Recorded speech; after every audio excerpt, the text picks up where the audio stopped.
All right. Good evening, John. Good to see you again. Long Yeah, time no see. how you doing, Craig? Long I'm time doing no good. see.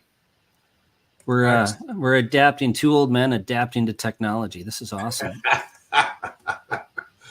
Oh, So when did you get into the business? When did we meet? Was that uh, we 2002? met. And sorry, I'm just going to kind of screw around here and see if this is live on my. There it is. Sorry, I'm going to turn that off. 2003, I got my license. Okay. So you and I were talking the other day. I mean, like how long the two of us have been in the business is just kind of nuts, huh?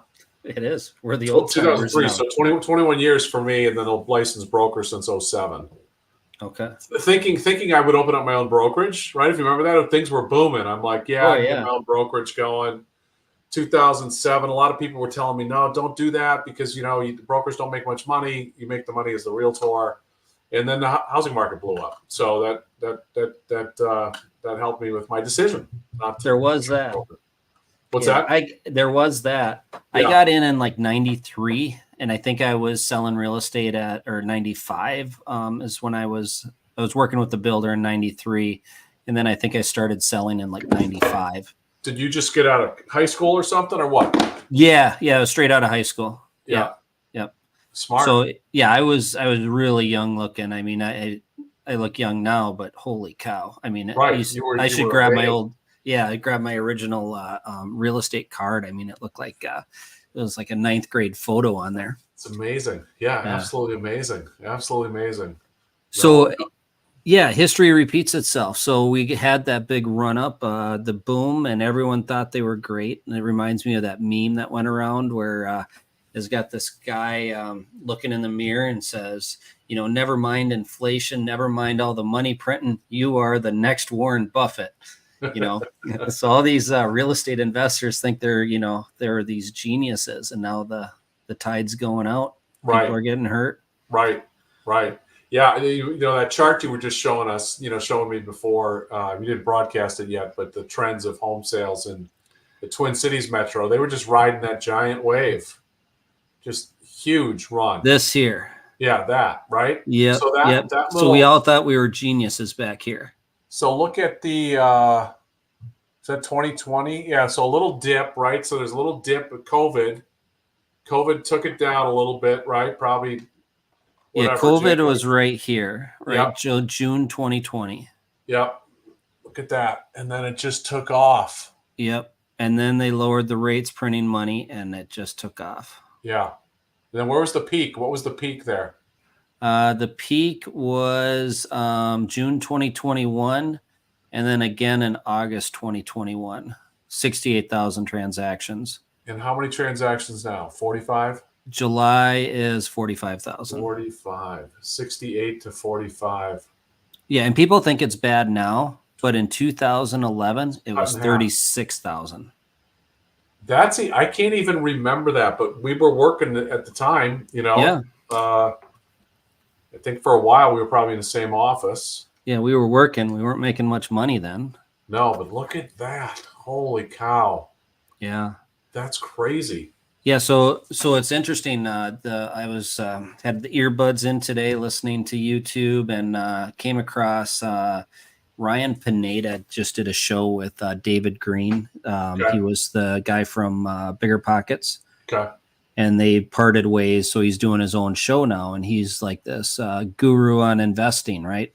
And it's back to that meme, you're the next Warren Buffett. Never mind all the money printing. Right. So, and you remember my old partner Pete, right? Yep. He was into everything and just big picture. And then we were doing these different projects, and he would start another thing, and then things would fall through the cracks, and it was just there's no one there to administer the details. So it just, as that interview was going on, it reminded me what we went through, doing the run up, because it was David's got his hands into brokerages. He's got hands into his money, mortgage business.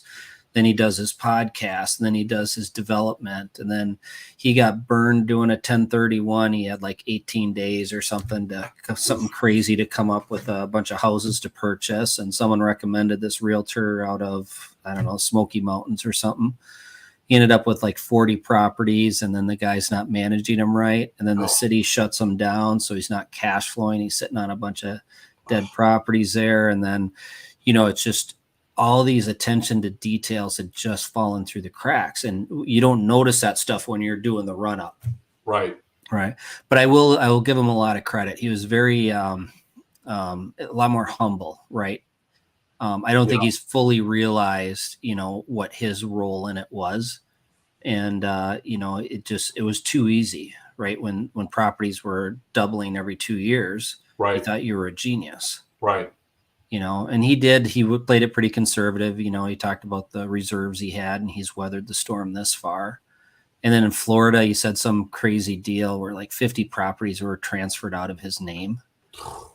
So there's nothing the state could do about it. There's a loophole in like the state where they go into the LLC and they can become whatever, a member of the LLC. Then they refile it with the county deed. Wow. And so then he had to battle that, and he got those properties back, but they were all trashed and the copper was ripped out. And, that's a lot of money to hemorrhage. Yeah, that's crazy. Absolutely crazy. I think he'll come back out on top if we don't go back to what we saw here, right? Right. If properties don't drop in half or 60%, he'll be just fine. I mean, he's going to go through pain. Don't get me wrong. Yeah, what is interesting, I think, is seeing the downslope on the reduction in sales. I mean, one of the things when the market was crashing back in the day, it was always, hey, watch sales activity, because the closed sales activity is going to lead pricing. The weird thing so far is we've had just an absolute collapse in home sales transactions, but home prices have not fallen. Yeah, and the payments have tripled. And maybe that's just because they put so much money into the marketplace. I don't know. That's the next one. Let me. People just aren't just refusing to sell. This is the reason is much different this time than last time. Where did I put that? Here we go. Did this come through?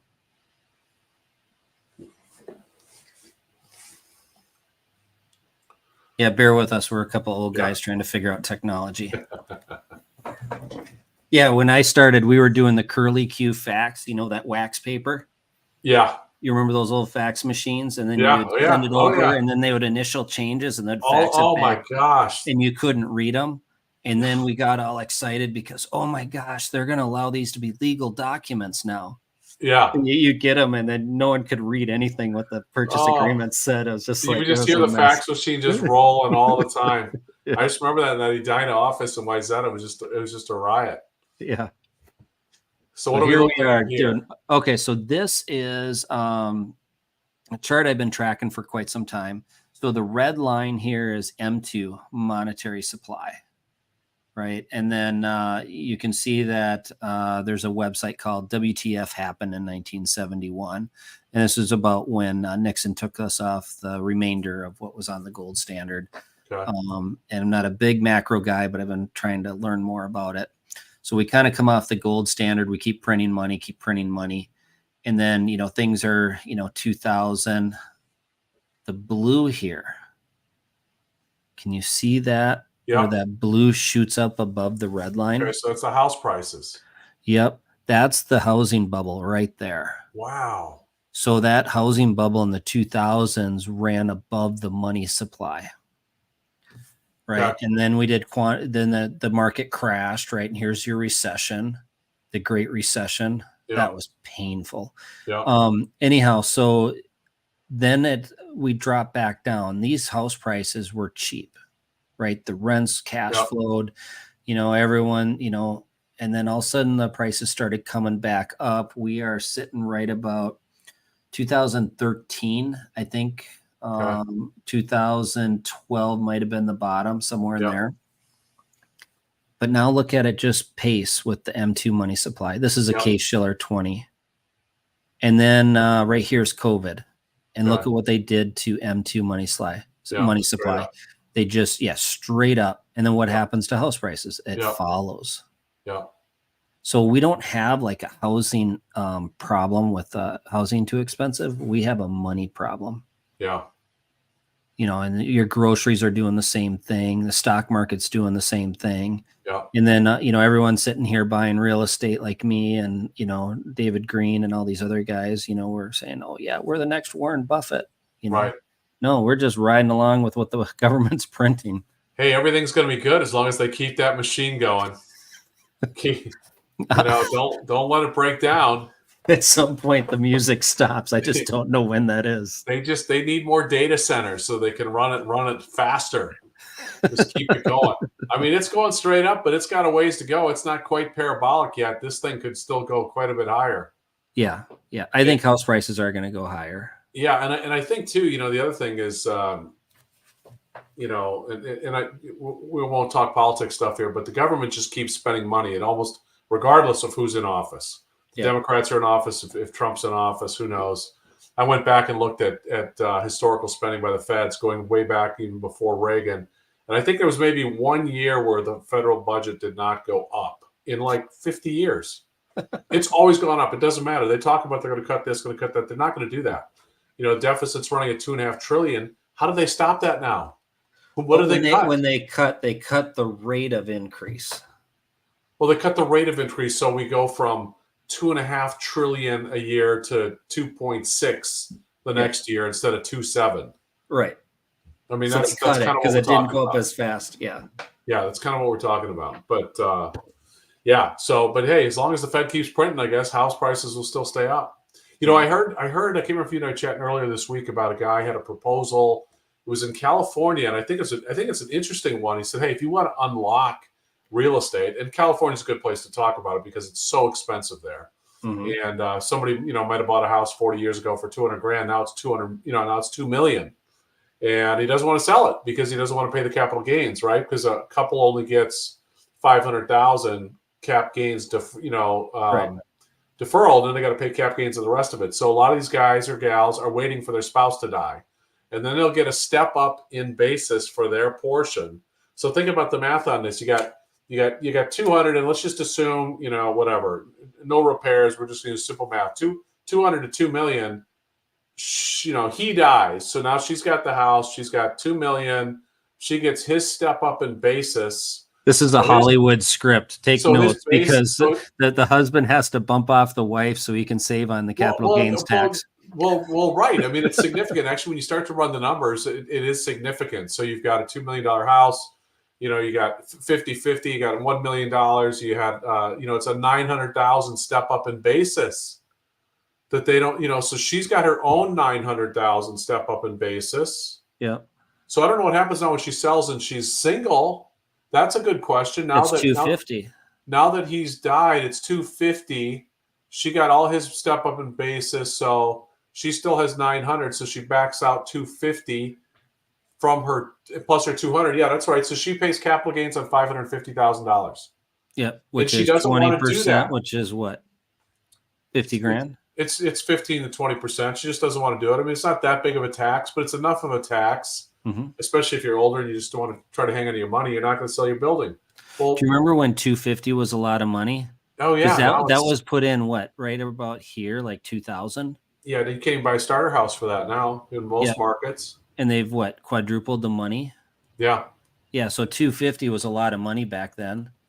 I was selling houses for $60,000. It should be changed because they've changed the estate tax. The thresholds for estate taxes and stuff like that. Yeah. The housing thing should absolutely change. And maybe they come up with even more aggressive tax policy to try to encourage people to sell their houses. That's the issue. We need people selling their houses. Yeah, if you sell it to just remove capital gains altogether if you're an investor and you sell it to an owner occupant. Right. They sign an affidavit. Yep, I'm going to use it as owner occupant. Fine. Yep. The investor, all these corporate landlords can just walk away, not pay any tax, and then it goes into single family home ownership again. Right. Problem solved. It's so simple, but they just won't do anything. Right. Yeah, that wouldn't be that hard to figure out. Because the government's going to figure out, well, we're going to lose so much money. It's going to cost us. No, it's not your money to begin with. They just print it. We don't even need taxes. They just print it. Well, really, taxes are just to control people. Yeah. They don't need the tax money. Let's just print it. Clearly, just print. Just COVID print, prove baby. that. Just print. All right. Let's go. So what else is happening out there? The Spitzer. Well, just deal? the fun craziness, and the thing is that you and I can kind of look at this as a little bit of kind of we work the market. I do a couple deals a year kind of thing. Yeah. Because I do my cost segregation business, and I'm glad I've kind of switched into that and did that a number of years ago. Fully expecting, by the way, that we were going to get to this date. Finally, we all knew this. You and I have been talking about this for years. Well, forever. It's like forever, and now we're finally here, and people are kind of scrambling, freaking out a little bit, trying to figure this out. A lot of confusion. When the president of Homes.com and his attorneys called me at home that one morning. What was that? You remember the blog post? Oh, yes. Oh, yeah. It went viral. And then I get a phone call from the president of Homes.com and his attorneys asking me questions about my blog I remember getting that text message from you because I think you were at some meeting somewhere and you had posted something and it just went ballistic on your page. Like, was it a few thousand hits like instantly? Oh, yeah. I mean, it shook up the industry. It was, our brokerage pulled out of Zillow. And I posted that online. And that's right. Weren't you like in the meeting? Yeah. You were in the meeting. You were live blogging. Yeah. You were live blogging in the meeting. You're like, oh my God. You're like, he's like, I don't know what I just did. Like, I had like 50 readers at the time. So I'm like, no big deal. The thing just blows up. Next thing I know, I'm getting a phone call from the president of Homes.com and his attorneys. That's so amazing. I'm like, oh, I'm so fired. I'm so fired. I get a call from our corporate attorney. Come on down. Yeah, I remember you got called into the office, didn't you? Yeah. I walked in and hit the elevator button, and then all of a sudden, hand reaches in and holds the elevator open. It's Ron Peltier, the president of the company. Oh, you're the guy I wanted to see. Oh God, here it is. Just end it. That's amazing. And I remember before that, though, I remember the chief counsel one time, he was out for a meeting in Wayzata, and he kind of pulled me aside because we were blogging, right? We were writing. And he was like, I don't know, I don't know if this was in 2006, by the way. Okay. Is what I remember. You were one of the first ones out there. Talking with my wife about it. And 2006, I said, well, look, this is going to be the future of marketing for real estate professionals. I believe this was before anybody had any idea about social media. Right. So blogging was the next step. It was a personal touch. You were sharing your information. We were still working with the curly Q faxes and John's blogging. Right. And he's like, I don't know, right? Because they were losing control. They're like, look, I'm not going to write something stupid. But I don't want to get into a lawsuit. We're just publishing information, making our opinions known, right? I'm not going to trash some builder somewhere and end up in a lawsuit. I'm like, I'm smarter than that, Yeah, but anyway, there was nothing to do. And I just told him, I said, if you shut down my blog, I will have to leave because I do believe that was going to be the future of my marketing anyway, and was going to be the future of the industry. And that just, they just adapted. They learned to deal with the risk. And I think there was some early lawsuits on some of the bloggers because I think some of them were kind of stupid. Some of the comments they were making online, I think probably were libel, and they got sued. So just don't do that. It's kind of like us talking here, right? Be careful. How many times did I just step in it? No. Exactly. Yeah, that's exactly right. But anyway, I think that the world is happy. I think that the August 17th, the lawsuit, the effects of the lawsuit, all the new rules went into play, not the new laws, the new rules. The new rules, if you're not a realtor, and everyone's talking about house prices should come down 3% now because the buyer's agents are foregoing their 3% buyer's agent commission. You don't need it anymore. It's all free direct now. To listing agent. And I think, didn't we see on Zillow and Redfin and all that stuff? Wasn't it like on August 17th, just all the prices came down 3%? Yep, all the sellers dropped their prices. Everything came down 3%. Yep. Just like that. It's fantastic. Yep. Absolutely amazing. Amazing. So just kidding, folks. It didn't really go down 3%. In fact, it didn't move. No. Nothing was noticeable about it. No, it's a big nothing burger in our market. No one cares. Sellers that we've talked to, I've talked to some of my friends in the business also running into this. Sellers think it's the stupidest thing they've ever seen. Buyers are just, this is stupid, but okay, Right. It's just like, sorry, this isn't our doing. This is, it's a settlement from the attorneys, Yeah. And so it's also how you present it, right? It's okay. It's the idea behind it is try to make it more transparent. Yeah. Okay, but everything about it makes it less transparent. So there you go. Yeah, exactly. I mean, the fact of the matter, at least from what I hear, is the way deals are still getting done. I mean, it's almost every seller is paying the buyer agent commission. Yep. I don't think that's going to change. People need to buy and sell. People want, hit the easy button. They don't want to complicate things. Will some negotiations happen? Sure. But negotiations happened before. We always had for sale by owners. We always had people that try to negotiate out the commission and represent themselves. And, Yeah. they can do that now and maybe have a little more success if they're pretty smart to figure that out. But, it's just not going to be that. It's just not going to be that easy. No. So, what I love is the buyers are like, hey, I'm gonna save 3%, so I'm just gonna go right to the listing agent. Well, hey, listen, the listing agents have already figured this out way before you figured this out because they have listing contracts that most likely have some kind of compensation if a guy like you shows up to their door and wants to buy the house. That seller is paying that listing agent some kind of fee or an additional percentage to deal with the unrepresented buyer. And that might be a flat fee, it might be $2,500, $5,000, $10,000, might be 1%, 2%, 3%. I don't know. But you're not saving 3% by just going direct to the listing agent. In fact, it's actually making the job harder for the seller's agent. Oh, for sure. Yeah. Because at least, if you're dealing with a buyer's agent, you have the buyer's agent. Even if the buyer's agent is new to the business and doesn't have experience, they have their broker in their office that can help them out. So you can always go to their broker if something's not running right. Yeah. You're dealing directly with the buyer trying to represent themselves. Oh, grief. Yeah. Yeah.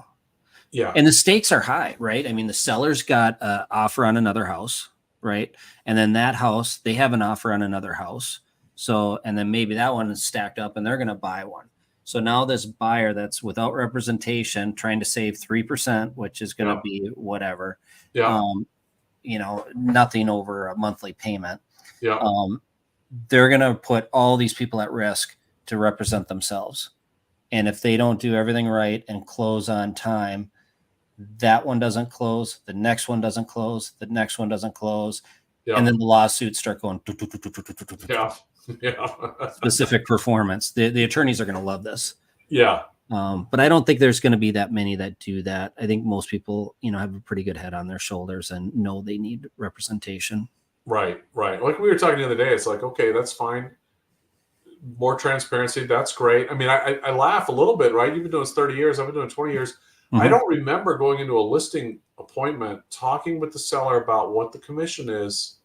Because they look at it like, are you kidding me? Like, that's a lot of money. Yeah. We're paying you. I'm like, look it's basically split, right? Listing side gets this amount, buyer side gets this amount, and the broker the broker gets paid, right? And then they take their cut and then they pay us.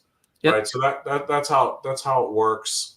And then there's the other models, right? We didn't even get into this, the whole Landian thing from the lawsuit. Yeah. So tell me about this Landian model and this, who's behind this one?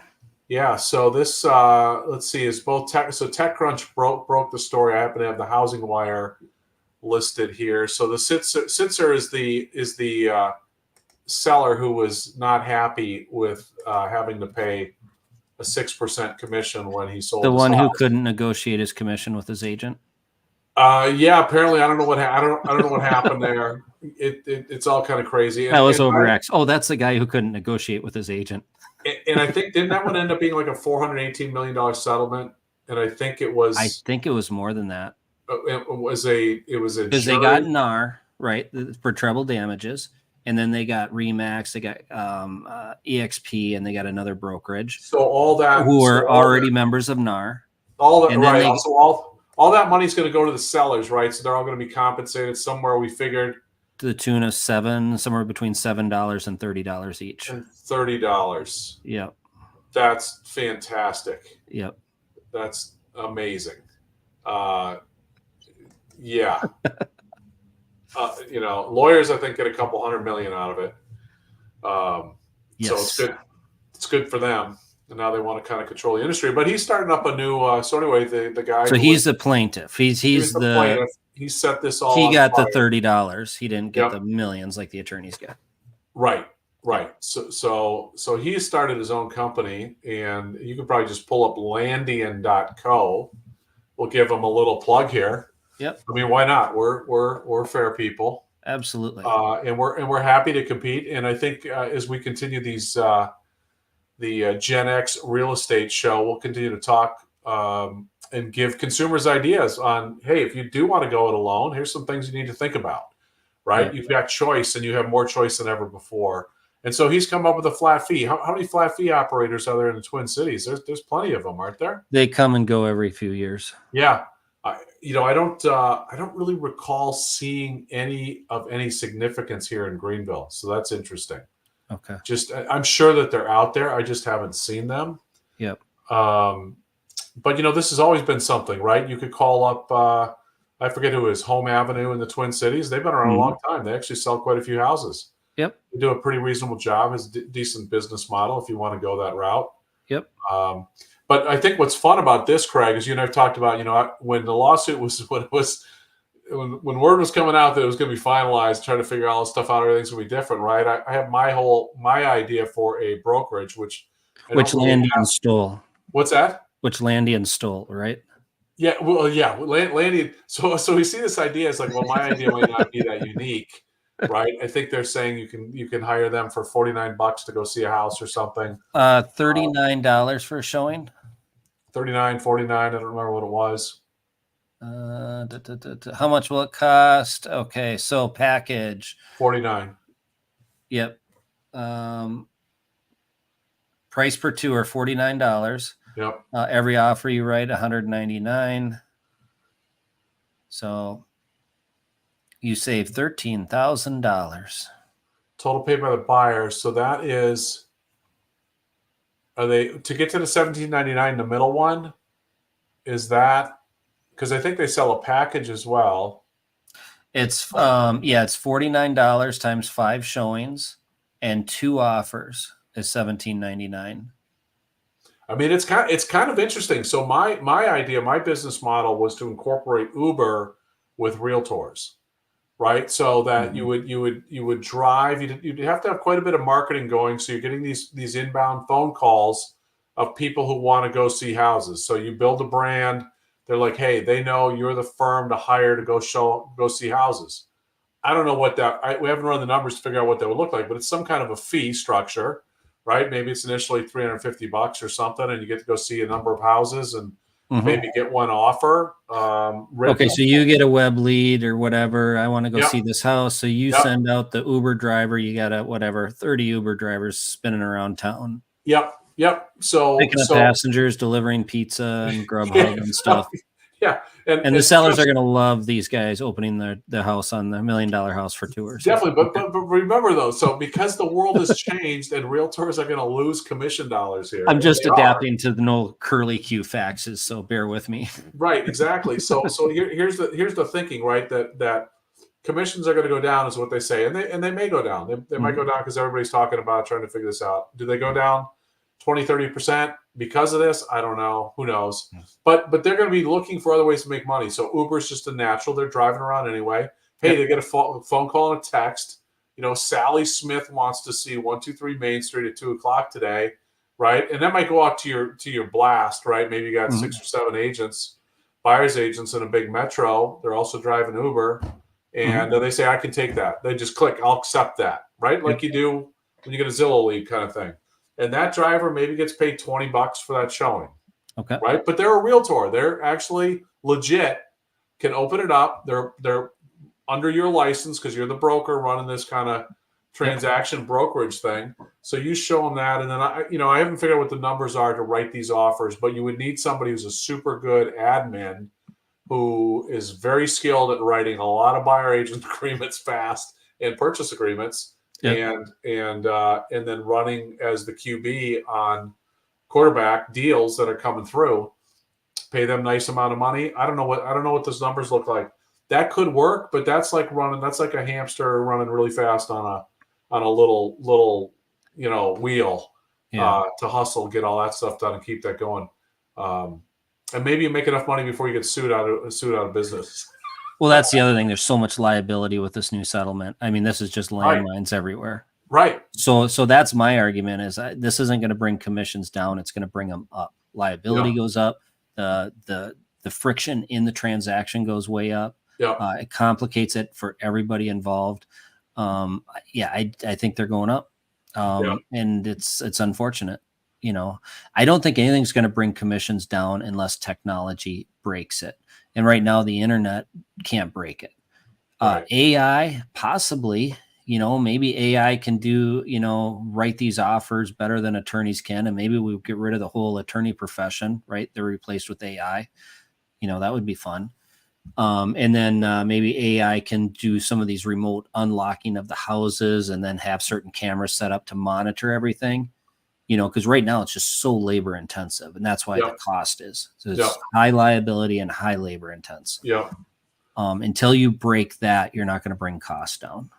But there's some pieces that could maybe come together, and as I think about, and again, you and I chatted about this, I was just thinking about when I was really active in the business and now all the stuff that's coming into play, it's like, we did that stuff a long time ago. Now it's coming back into play, but you would have all these different pricing, Redfin, Realtor.com, Zillow, everyone's doing their calculations on what the value of the house is. I'm sure an AI could come up pretty good with what that value is.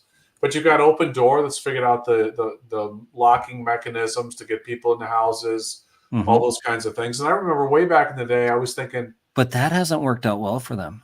No, but it has the chance to still too, right? I think there's lessons you can learn from Open Door. I think to use an overused word, pivots. I think that they've got the makings of a model that could really be phenomenal for them if they get away from just, hey, I'm going to buy the house for $320,000. I'm going to put $15,000 into it and try to sell it at $395,000. That's tough right now. Yeah, those guys are getting smoked. Yeah, on that stuff. But I had thought a long time ago, why can't get the consumer log in? And they can't because it's realtor controlled, but the realtors would have to open this up. Hey, I'm going to make a deposit of $500, a security deposit. You're going to give me access to the mobile app that's going to get me into those lock boxes. Mm-hmm. And I'm going to go and take a look at that on myself. Right now, you've said, hey, sellers aren't going to necessarily want to allow that. Okay. But now also think about Uber, though, where everybody knows, right? Your seller knows who's coming into your house. I mean, they know, right? I mean, whether we'd have to work through some of that stuff, but that could be known, just like when you're getting picked up from Uber, you know who the driver is. They know who you are. There might be comments made about who you are, right? You as a seller could say, hey, Sally and John came through here, and they, they kind of messed the place up a little bit. I wouldn't let them into your house if they're trying to see your house. Yeah. Right. So that could be policed in that kind of fashion. I think rating the showing. I think it could be. I mean, there might be, certain price points, maybe not. Right. Mm-hmm. Strangers walking into a $2 million house, listing agent probably needs to be there. The higher end, the seller's going to insist that the listing agent be there. Right. And that's common in this market, common across the country. Yeah. Right. Yep. And they don't get a ton of showings, right? But if it's 300,000 and they've got 50 showings, the listing agent doesn't want to be there for all of that stuff. Yeah, and you brought this one up too. Okay, so now you're gonna bypass to save the 3%, and you've got a really hot house that, let's say it's St. Louis Park, Edina, whatever. Yeah. And there's going to be 20, 30 offers on it. You brought up that example. How is this buyer going to get into that house? That listing agent's going to be too busy. Yeah. Yeah. Just, you got to call an agent, or you're going to miss out. You got to call an agent, or you call the listing agent, tell them, I want you to represent me in this deal so that you get paid. So 10 buyers are doing the same thing. Correct. So that's what's going to be interesting if they can figure that. If they figure that out, Mm-hmm. that's just crazy. And so then what else? But there's no savings there because that agent's going to have stuff built in there to represent other buyers. There won't be, and it'll be frustrating for the buyers because they'll lose out on the house and they won't really quite understand it. Yeah. And then they'll be off onto the other thing. But I was thinking those hot houses, if the buyer really does say, hey, I'm not going to call a buyer's agent, I'm not signing anything, going right to the listing agent. If word gets out that that's what people decide to do, and you list that cute little house in St. Louis Park for $325, that just looks like it's just a charming little dollhouse, and literally you have 50 showings in the first 2 or 3 days. Yep. And they're almost all calling you as the listing agent. And they want to see it directly with you. I don't know what listing agents. I need 50 showing agreements signed. just line up your cars around the block and just come on up, sign. But seriously though, I think there's going to be stories like this come this spring because the market, interest rates are coming down, right? We've had a crappy housing market for a couple of years now. It tends not to last that long. This thing is either going to crash. I mean, I don't know about your YouTube feed, but I go through YouTube, man, and they've been talking about the housing market crash. The world is going to end. It's been going on for like 18 months, and I keep waiting. I keep, wake up today. Is today the day that the housing market crashes? And it hasn't done that yet. I mean, is it about? I don't know. Anyway, but let's say spring comes back. We get a turn. And someday they will be right. Someday they will be right. But let's think about 2025. If 2025 is like 2012, go back to 2012 where it turned, right? And if I recall, I think didn't Obama go in and did he go in 2012? I think it was a change of. I'm trying to remember if he was in there or not, or if that was his second term. I don't remember. I have to go back and look at that. But it was in 2012 in the bottom hit and just went straight up from there. I don't know if we're going to see that in 2025 or not. But if you have these hot houses, what I'm saying is if you're a listing agent and you have one of these houses, I think you got to start gaming this out a little bit to say, well, if I get 30 phone calls from consumers, what am I going to do? Yeah, no, Obama's, I just looked it up, began his first inauguration in 2009. So it was a 2008 election. So it was, second term. 11, 12. Second term was 12. Okay. Yep. Got it. That's right. Because he got brought in after everything crashed around George Bush. It was starting to crash when he won the election. And then it just, the dominoes fell. That's when Lehman Brothers and everything went down. Yeah, that's right. So, but as a listing agent, though, I mean, if you got a hot house, I think you're gonna have to kind of think that through. I mean, one of the things I thought, if you got a zillion phone calls like that, I think what you do is just say, look, for you consumers who want to come direct, we're gonna have an open house. You list the house, let's say on Tuesday. I'm having an open house on Wednesday, from 4 to 6, and Thursday from 4 to 6, and Saturday or whatever, and we'll accept offers on Sunday. Okay, so in this situation, the seller could say, I don't want to pay the buyer's commission. Right. Correct. So out of 30 offers, there's probably a buyer in there that's going to pay cash. Yeah. Like maybe a Black Boulder company. There you go. that doesn't, they'll just pay cash and they don't need to really pay their agent. So the first time home buyers are kind of hosed on that deal. Right, but again, remember it's going to be based on the net, right? Whatever it's based on the net, absolutely. It's the net, whatever the net proceeds are for the seller. Yeah. Well, that's true because we already talked about that. The seller's going to have something built in to walk these to closing. So right, yeah. So there's not really any savings there to begin with. No, but there is a way around it. But what's going to be interesting though in that situation where you have so many consumers going into a house wanting to buy it, not being represented, trying to figure out, how do I buy this house? Mm-hmm. You don't really have a chance. It's just going to be so difficult. And I'm not saying that to try to be biased, trying to force you to go hire a buyer's agent. I'm just telling you, because we've seen that in these houses. You go in there literally sometimes. John and I don't care anymore. There's people down the street, parked down the street trying to get into this thing. I remember having a seller like, well, should I approve? These are like overlapping appointments. Should I like cancel it and wait for the next? I said, no, if you got 30 appointments and they all want to come in at 10 a.m., have them all at the door at the same time, because then they'll all fight for each other, try to get the house. But if you're unrepresented, how are you even going to, you're like, oh, I love this house. It's going to be a great house for my wife and I. How are you going to get the house? Yep. Okay, so let's say the market goes the other way. We don't go into a seller's market again. We go into a buyer's market. Yep. The doomers are half right. Okay, so prices are starting to come down. Doomers are thrilled. It's going to be YouTube is going to be off the charts. Yep. So the doomers are thrilled. The house prices are dropping a little bit. We're going into a buyer's market. Buyers are going to go in and just totally rip apart these sellers, right? Yep. Are the sellers going to say, I'm not paying a buyer's agent commission? Possible. I doubt it. Yeah, I don't know. Well, what did we see? Was it DR Horton down in Florida in the Panhandle? Yeah. 8% buyer agent commission. Yeah. Yeah. Hey, come on. We got to sell this stuff. Yeah. Here, Yeah. Buyers, you need help buying this? We'll pay your agent commission. We'll pay you concessions, Right. Oh, yeah, we got to call it concessions, not commissions. Yep. Yeah, that's right. Commissions. Yeah, commissions is somehow some kind of that's dirty a bad word. Yeah. Commissions. Oh my gosh.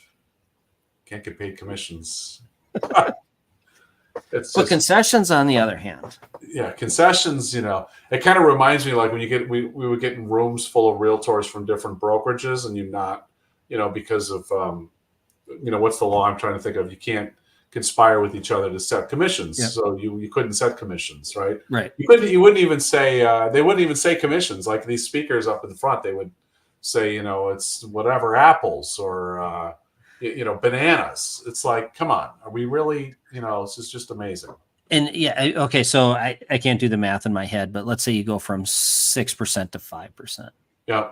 That's not a 1% swing. What is that? No, it's 1 divided by 6. It's I don't know, what is that?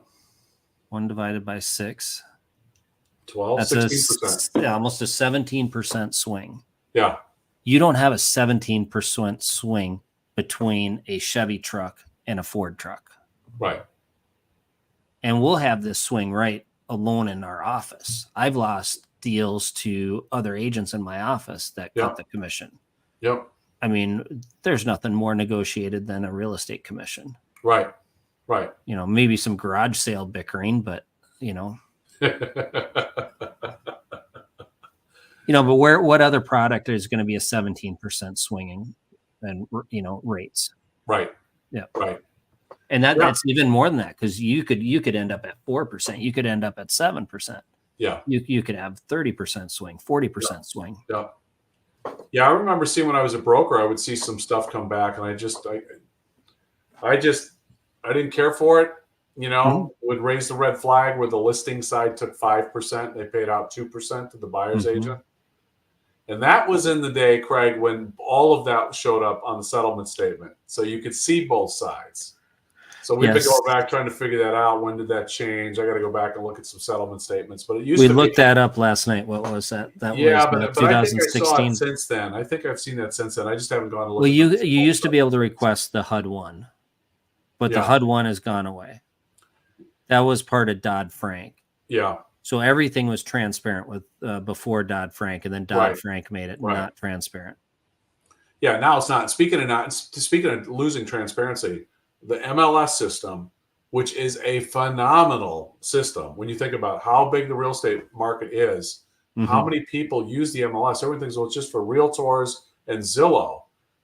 Appraisers use it, banks use it, all kinds of people use it. Well, now you're starting to lose all kinds of transparency because you got all this craziness going on because, Sitzer didn't like the idea that buyer's agents got, that was shown how much they might get paid on a house and claimed we were steering. That's the most idiotic thing I've ever heard in my lifetime. No, everyone says that they found their house on Zillow and the agent just unlocked the door. How could the agent have steered them?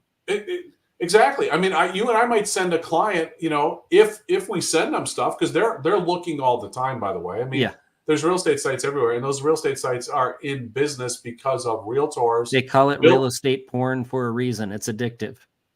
Yeah, exactly. So the realtors built the MLS, which feeds Zillow and all these other sites, so people look on this stuff, right? In the old days, if we maybe sent 20 or 30 houses to a client, which houses do you like to see? You might make some comments. Hey, I think this is worth seeing, etc. But the client's going to make the decision. Nope, here's the list that I want to see. We're going out this weekend. Here's the 12 homes we want to see. Okay, here's what a lot of people don't understand. The MLS was built for one specific reason. Yep. And that was so broker A had a contract, so broker B could show those properties to their buyers and know that they're going to get paid, and vice versa. Yep. So it was in the spirit of cooperation. That's the only reason the MLS existed, because that was a contract to get paid. Yep. And this Spitzer lawsuit with the settlement took away the only reason MLS exists. Yep. For 7 years, and then it goes back to normal. Yep. So I'm thinking we don't get rid of the MLSs. We'll just ride this out for 7 years and go back to the old way, I suspect. Yeah, unless something truly a disruption model comes in. Right. And you and I have always been talking about that. And we're both in favor of disrupting the industry. Right. This isn't it. This is just complicating it. This is just to pay off attorneys. Correct. This does not help anybody. Right. Yeah. This is not an improvement in efficiency, Yep. lowering fees, or any of that stuff. Might that happen? Yes. And might it happen short term? Yes. But I'm like you. I think long term. I mean, if you're like, say, a really good buyer rep and you know an area super well, Mm-hmm. and you're somebody moving in, you're an executive moving in the Twin Cities, and there's a certain area you like, and you call up that buyer's agent, and he or she says, my fee's 3.5%. Yep, I know you're buying $2 million building. My fee's 3.5% if you want to hire me. Okay, you as a consumer now have a choice. You're coming in from out of town. You want one of the top people to represent you. Are you going to pay them their fee? Yeah, you're probably going to pay them their fee. I will gladly pay that fee if I'm coming in from out of town and I don't know that market. Yeah. Because they've been in every house. They see all the deals that go through. Yep. They could save me 10% error. Yep. Easy. So are you going to go run around and say, no, I'm only going to pay 2.5%. I'm going to go find a guy who will take 2.5%. Okay, you can go. That's your prerogative. You can go do that, right? But you wanted the other guy, but you didn't like his fee. Yep. So you're going to go someplace else, and that's your choice. You can do that. But I think we're going to see some. I'm going to pay $49 to have it shown to me, and then I'm going to have them write a purchase agreement for me too for $199 for a purchase agreement, right? Because that way I'm going to get really represented and save the 2%. Right. Yeah. It's just amazing. But but some consumers will do it. Yeah. Yeah. It's going to be. I thought it was going to be more of a disaster, but I think it was the doomers, that kind of mentality online, because we spend a lot of time on X, and there's these people in their mom's basement just on the keyboard warriors. Yeah. Oh yeah, now I can buy a house for free. Agents make too much. But the reality is if you're buying or selling a house, it's complicated. It's high stress. You're moving. You're going through divorce. You're doing job relocation, whatever. There's a death in the family. I mean, this is not the time you're excited, and first time home buyers get excited, but they're scared, right? They're signing on a 30-year note, and so I don't see people jumping in. It's too big of a transaction, and the internet could disrupt like travel, right? Because that's a commodity. The internet could disrupt stockbrokers, right? Because that's a commodity, right? Okay, I'm going to buy X stock or B stock. Yeah. Okay, you know what the current price is. Hit transact. Yeah. Right. There's not a lot of moving parts there. Yeah. You don't have inspections. You don't have houses with issues. You don't have, sellers with issues. You're not trying to bring two parties together. Yeah. And that's the other thing. Now you get an attorney, and attorneys have their uses, right? Yeah. But they're not really good at bringing two parties together. No. That's kind of the exact opposite of their skill level. Yeah. Right. So when things go bad, that's when you call in the attorney, because then they're going to, whatever. Yeah. They're going to be the jerk. Right. But realtors are trying to make things happen and holding the transaction together when everything's falling apart, and then make it look graceful. And so, a lot of realtors they're not good. I mean, I get it, but there's a lot of great realtors. Yep. And I think if one thing comes out of this, I don't remember what the membership numbers are, is like 1.5 million realtors. Mm-hmm. And just for the public to understand, realtors, we're part of the National Association of Realtors. There's a whole bunch of other people who are real estate agents, licensed real estate agents with the state who are not members of NAR. But to get access to the MLS, you have to be a member of NAR. But if we're 1.5 million members, I mean, if it shrunk to 1 million, that'd be fantastic. Yeah, it really would be. But how you clean that up is the market. Like, we showed the transactions when we started the show. I mean, we're getting pretty low on transactions. Yep. When the housing market crashed and we had that low of transactions, I mean, we cleaned house. Lost a lot of people. Yeah. We lost 30%. A lot of home builders too. Yeah. But it was like 30%, I think. It was a big drop. Yep. And maybe we'll see that too, and the thing too for the public to know is that we renew every year January 1st, right? We owe all this money. And it's a sizable amount of money anyway. At Christmas time, it's kind of bummer. Everyone's got to write these checks, but that's when people will drop out and won't renew. Yeah, so that's interesting. Let's say this whole thing, people drop out of NAR, and you remove that contract to pay that other agent, and let's say there's a method that blows that apart. There's no reason to have the MLS. So these companies, real estate companies, could just pull from the MLS and just say, well, there's not really an agreement there anyhow. Just go to our website. They could do that. So now you're going to have a lot less transparency in the marketplace. It's going to be a lot harder for consumers. Yep. So now you're going to have to go to Broker A's website to see houses. Zillow is not going to have a direct feed. That's going to be gone. Insider's game at that point. Yep. Yeah. So now you control your own inventory, right? So now the big brokers can get big. So this wipes out all the little agents and brokers, and then the big guys come in and they will. Yep. It will consolidate like the car business. Yep.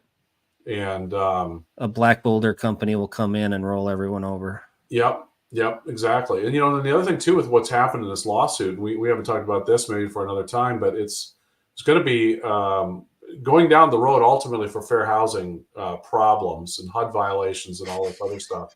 It's going to become problematic if they push all of these fees onto the buyers. It's gonna be difficult for a lot of different groups in the economy to pay for that.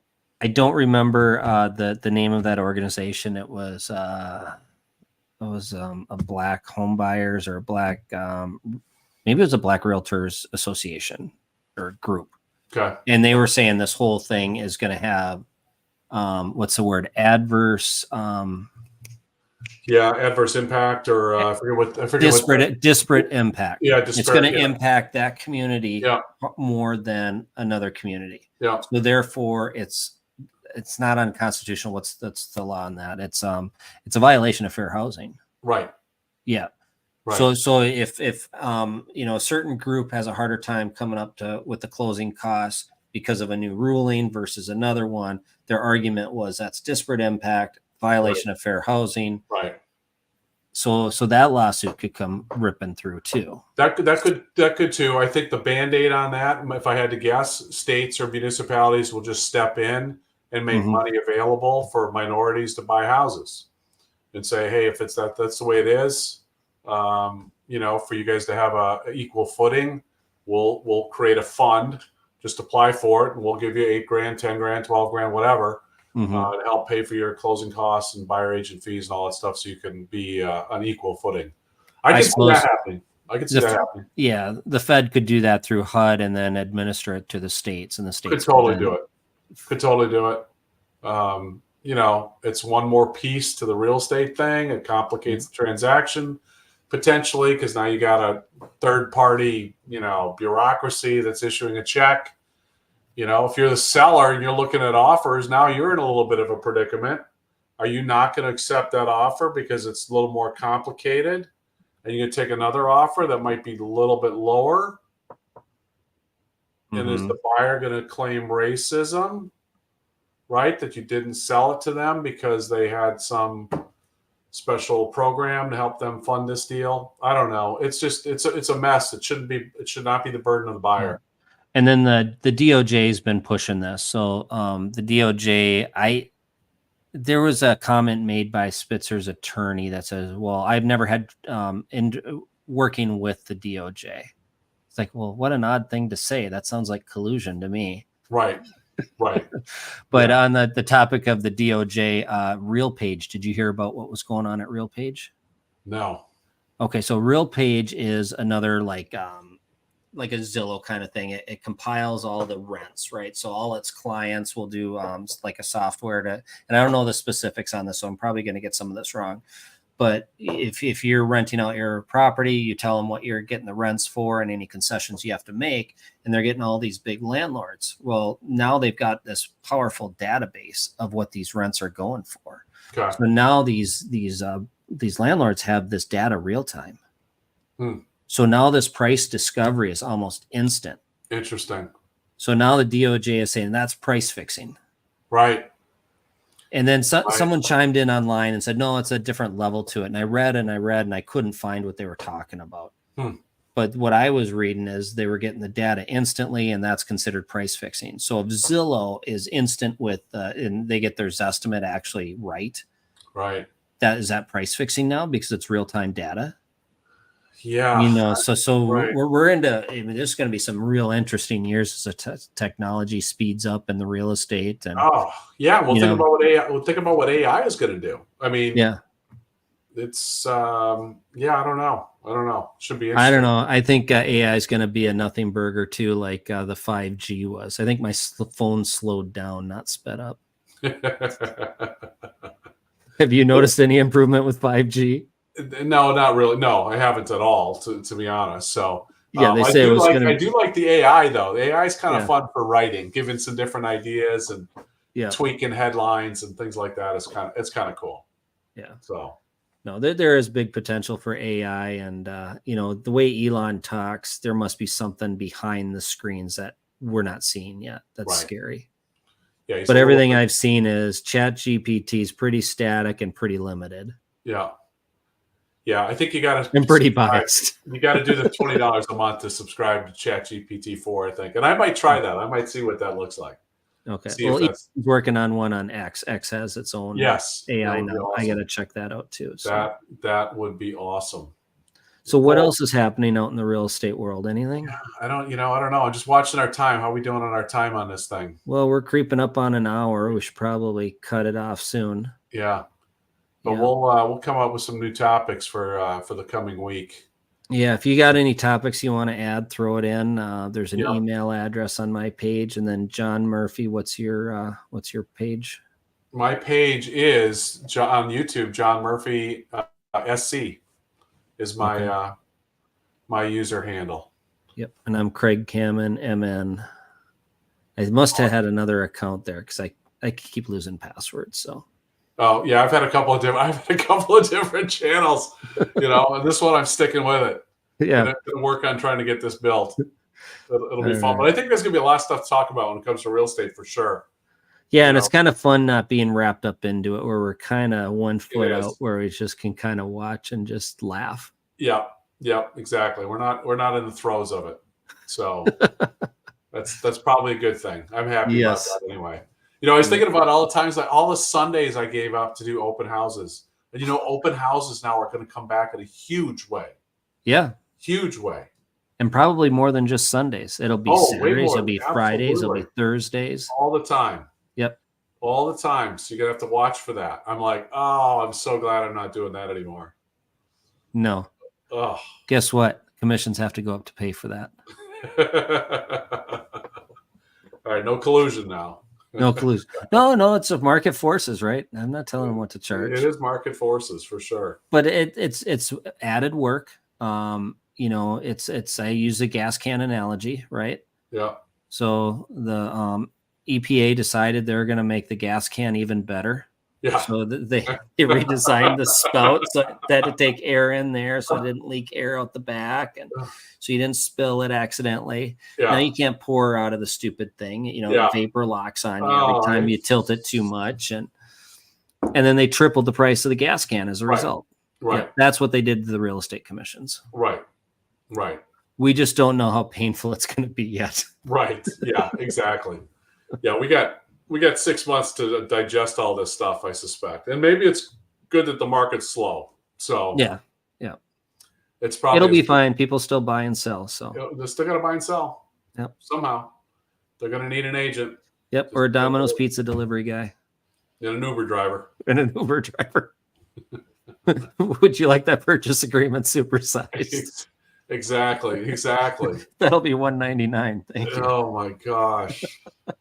It's amazing. You can't make this stuff up. Someone's got to come up with an AI so that when you get the phone call, right, the consumer calls you, hey, I want to see this house.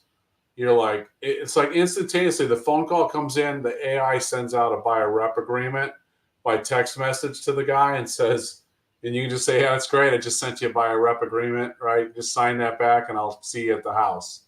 But that's got to be automated. Okay, and if it's another brokerage calling, then that paper is the commission agreement. As long as you're not paying per text message that you have to go, you're probably fine. but some way, as soon as you know, hey, this is a buyer on your phone, just click something. It sends them the buyer rep agreement. Yep. And then how many shady things will be put in those at some point? Oh, I'm sure the consumer will be fine. I'm sure. No one's going to put any kind of weird like clause in there that like ties them up forever. You know, no realtor's ever done that before. I think that the legal system is just laughing. Oh my gosh, you opened up all these avenues for future lawsuits. Oh, there's so many. Yeah, I mean, my initial look at it, I talked about this. I figured that the legal liability is the exposure is probably up tenfold. It's probably tenfold when it's increased. Maybe not. Maybe just because this is also new, but there's lots of areas for problems. Yeah, and just if you don't know this, all realtors carry they call it errors and omission insurance, right? It's like a liability insurance for any mistakes they make, right? Yep. Any screw ups they do. So the deductible on that's $2,500, and the startup is going to be doing it for $199, $49 a showing, right. so maybe $1,800. Hopefully they don't mess that up. Yeah, just the liability coverage alone. I mean, it's just it's amazing. It's amazing. But I was like, we used to have to, there was this big kick in Minnesota when I was back there, right? You got to get everybody to sign the agency disclosure form. First substantive point of contact. People don't know what substantive point of contact is. That's it could the rule. be as simple as a phone conversation. Hey, we want to buy a house. We're having another child. We're growing out of our space. Stop.